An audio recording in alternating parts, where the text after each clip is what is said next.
Um, but I don't know. I mean, so is Zizek in that instance? Then is he making the statement that uh, in that regard? I mean, I guess in this regard, we're talking about I guess it the two sort of extreme poles of Nazi Germany that he's talking about here is one, the having a party having like such a dramatic amount of power, and the second is for a group of people to have such a dramatic amount of power enacted or acted over them or onto them. Um, is he saying in that regard to like to extract a universal subject, like one would only, as you said, have to go as far as to say, um, you know, this group that were, because of this particular moment, I guess, or because of the scenario of what's going on here, the universal subject in this regard is that is having this horrendous amount of power enacted over them. Is that to say that, I don't know, the conception, I guess, that people are putting forward of how we would conceive of how we conceive of a universal subject is we're overthinking, or how is he getting there? Because it I'm just not really sure how he's extracting like how you get from we need to conceive of, or it's plausible or possible to conceive of a universalist subject within the context of the point about Nazi Germany. It seems like he's saying, well, all we need to do is that, like, say Well, we can extract it from this. it's it's a partial vision, right? But it Mhm. constitutes a universal vision. Um, in order to this is him. In order to know what Nazi Germany was at its most essential, you shouldn't balance all discourses. You should identify with the excluded abject. I think this idea that when the universal is hegemonized by the lowest factor, the excluded Mhm. ones, it sort of it qualifies the universal in in a legitimate way from the perspective of the Mhm. left. Okay. Um,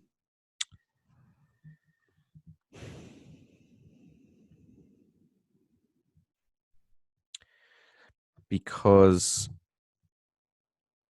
where neoliberalism, the neoliberal elite is constructing a universal um, that excludes people um, by definition, but attempts to conceal that exclusion, while a real, big R real universal exists, and but it can't be mediated. We can't understand it or comprehend it Mhm.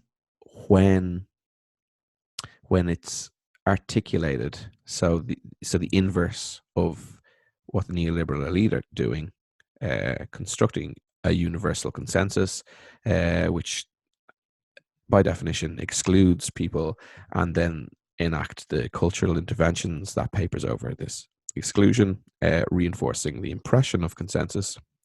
When the abject, when the excluded speak out about it,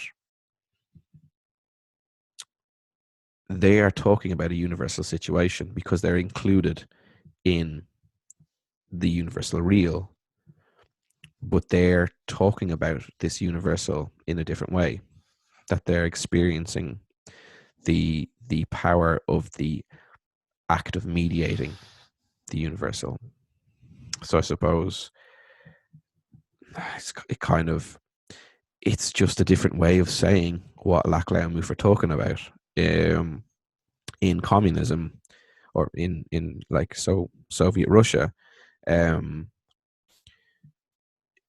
there was a universal working class Soviet community was extended upon the population, and particularly through the Cold War, I guess, um, it, otherness was suppressed and concealed. The excluded from that community, things that didn't fit with the aesthetic ideal, was brushed under the carpet. Mm-hmm. However, the real action, the real sort of practice of that universality existed. All the units were there. There wasn't beyond the party's propaganda. There wasn't actually an excluded at all. There was a real sort of, they're not excluded. They're just, power is being enacted upon them. So when you have their account of that, you're getting like this extra shade. Like if I shone a torch on my background, all of a sudden the negative space comes into view, and you've got a bigger picture. And I think, so Zizek saying, well, that changes things. You've got the black and the white of the universal.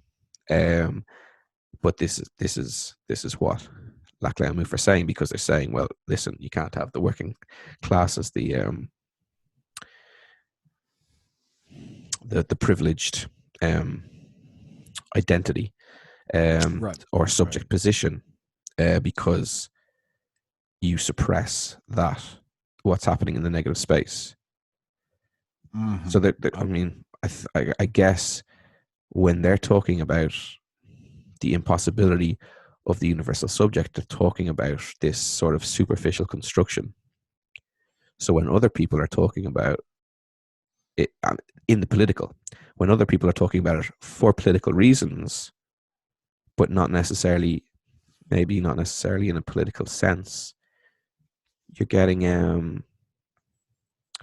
they're talking about like they're appealing to the real, but recognizing that while it can't be comprehended as such, that it will always be false.